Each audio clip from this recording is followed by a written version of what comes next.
Africa is a continent of vast beauty and significant resources with a rich and diverse history and population. Africa has been known to be very rich in resources such as gold, diamond, oil, natural gas, copper, uranium, and others, with almost every country having a deposit of natural resources. Despite this, Africa is the poorest, as its resources continue to enrich other parts of the world. The region is alive with the agency of her people, captured through resistance, restoration, and ongoing resilience, despite challenges that the region continues to face. High levels of violence against women and girls undermines the very fabric of African societies. What is violence against women and girls? The Maputo Protocol defines violence against women in the following way. Violence against women means all acts perpetrated against women which cause or could cause them physical, sexual, psychological, and economical harm, including the threat to take such acts or to undertake the imposition of arbitrary restrictions on or deprivation of fundamental freedoms in private or public life in peacetime and during situations of armed conflict or of war. Many civil society organizations across the region have been involved in a range of programs towards ending violence against women and girls. The African Union has taken a number of important steps to respond to this scourge, notably harnessing heads of state leadership and making the decision to develop a convention on violence against women and girls at its summit in February 2023. Development partners such as UN agencies and others have embarked on partnership and programs on violence against women and girls across the region. Despite all these critical efforts, violence against women and girls remain unacceptably high as the most normalized form of brutality and human rights violation impacting on individual girls, women's relationship, health and lives, and at the same time undermining the entire fabric of our societies. It scars girls, boys, families, and destroys healthy human relationships.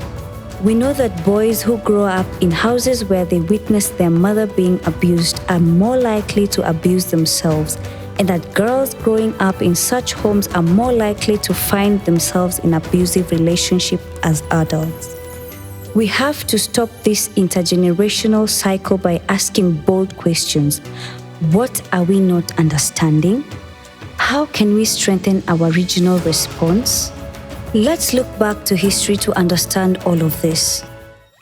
The age of modern colonialism started about 1500 when Europeans discovered a sea route around Africa's southern coast in 1488 and that of America in 1492. It was at this time as well that the slave trade began, forming the foundation of modern racism. Between 1501 and 1866, approximately 12.5 million African slaves were taken on slave ships from Africa across the Atlantic in the most inhumane and brutal conditions. The second wave of colonial expansion began during the 19th century, centering around the African continent in what is called the Scramble for Africa. European nations such as Britain, France, Portugal, and Spain sliced up the continent, creating arbitrary borders and claiming large sections of land for themselves. This resulted in extreme forms of control and violence, such as the practices of amputations, where soldiers were instructed to return with severed limbs for every bullet they shot, forced labor, and murder. This artificial border split cultural groups, resulting in fierce ethnic tensions that have continued to have devastating ramifications throughout the continent. Indigenous political, economic, and social institutions were decimated, as were traditional ways of life, which were deemed inferior. Moreover, many of the economic policies that the colonizers imposed on the people of Africa prioritized the extraction of resources from colonized land to benefit the colonizers. The resulting economic and social inequalities persist to this day and contribute to the perpetuation of violence against women and girls. With the introduction of cash crops, women's power and economic autonomy was snatched from them. Men benefited from the exclusion of women from the global marketplace and unremunerated labor. Over the past century across Africa, struggles for independence have been waged and countries have been decolonized. The land and the political systems have been taken back and independence from colonial rule has taken root. The process of decolonization stretched over a long period of time.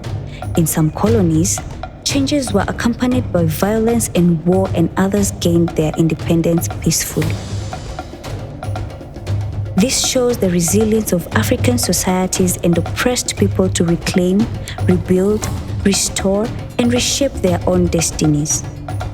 Despite countries in Africa gaining their independence, new instruments were used to continue to exert power over African countries. Neocolonialism is the use of political and economic pressures by more developed nations, especially former colonial powers, to dominate and control less developed countries, which are often former colonies.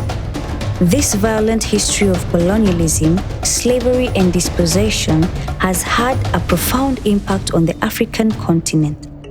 But Africans over the length and breadth of our continent fought for the right to self-determination and the right to sovereignty.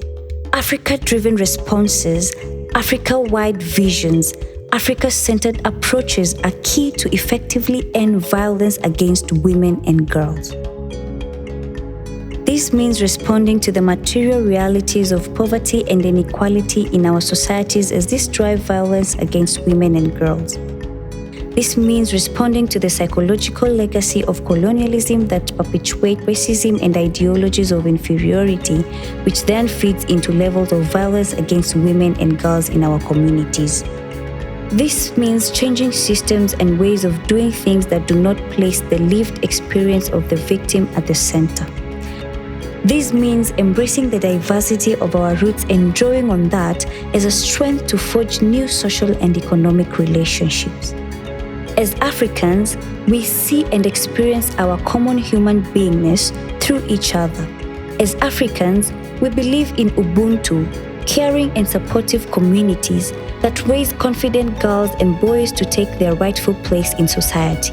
We will use our history to co-create an Africa free from the shackles of racism, patriarchy, and any ideas that entrench the violence of inequality, discrimination, and inferiority.